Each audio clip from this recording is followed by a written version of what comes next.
Hey heroes, this is Nicholas, your hero coach. Today, for our final episode of How to Be a Hero, we're going to be talking about media, and more specifically, media literacy.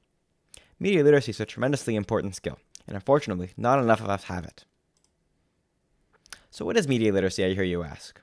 Well, media literacy, amongst other things, is the ability to distinguish between fake news and real news, and ensure that you are always receiving the correct information. Basically, it means that you're not believing everything you see to be true, and always critically thinking. So, let's think together. Let's be a hero for ourselves this time, and learn how to be media literate. Step 1 in becoming more media literate is to always check sources. When scrolling through Instagram or Twitter or whatever, you're usually only shown the headline of the news, or a part of the story, and not the whole thing.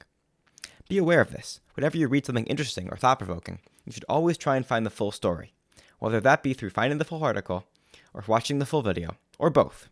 It's important to always have the facts available to you. Step 2 in becoming more media literate is through understanding perspective. I'm sure you've all heard the word before, and in the context of media literacy, it is quintessential in making sure you have all the facts. Whether you get information from a secondary source, that is, not firsthand, so hearing it from a friend, or from the news, or from an article, or wherever, you have to understand the fact that whoever is giving you the information is giving you their perspective of the information. So you're not necessarily hearing the full story, but whatever the observer observed, I guess? So when doing research and trying to understand something, it's important to look at multiple different sources to get different perspectives on the issue at hand. And once we understand these two things, our third and last step is asking ourselves some or all of the 5 W's as told by mediasmarts.ca, a Canadian not-for-profit charitable organization for the digital and media literacy. Mediasmarts.ca tells us what to think about the 5 W's: who, what, where, when, and why.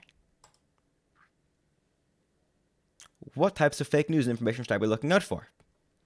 Well, there's plenty of fake information being spread out currently, and it's important to make sure that it isn't a hoax, scam, or advertisement. Who is sharing it? And do they have a good track record for sharing accurate information?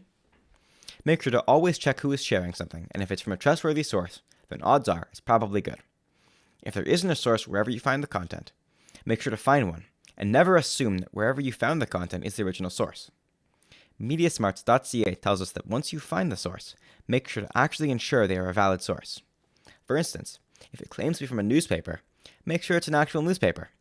If it's a science or health story, is the author actually an expert? Google search their name and see what comes up. Have they posted about this particular topic before? Or is it outside of the typical things they post about? If it's the latter, be cautious.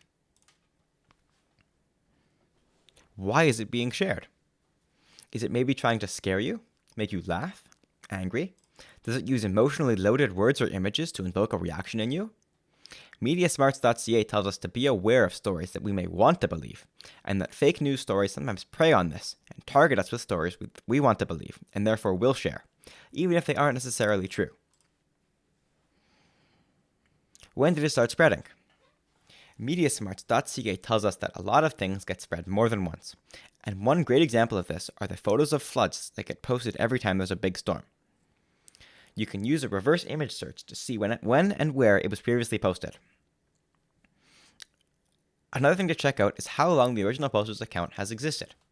If it's a newly created account, be cautious.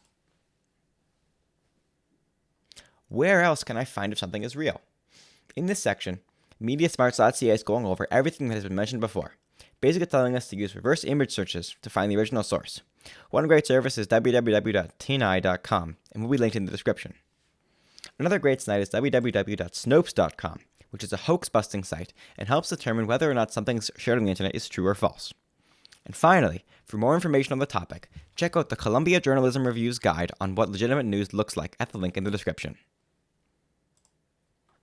And that concludes our final episode on heroism through media literacy. It has been a pleasure to teach you about heroism through looking at literature, and even though we didn't really study any literature in this final episode, we still learned a valuable lesson about heroism and how it is important to be media literate, especially in this technological age. I've been Nicholas. Have a fantastic day.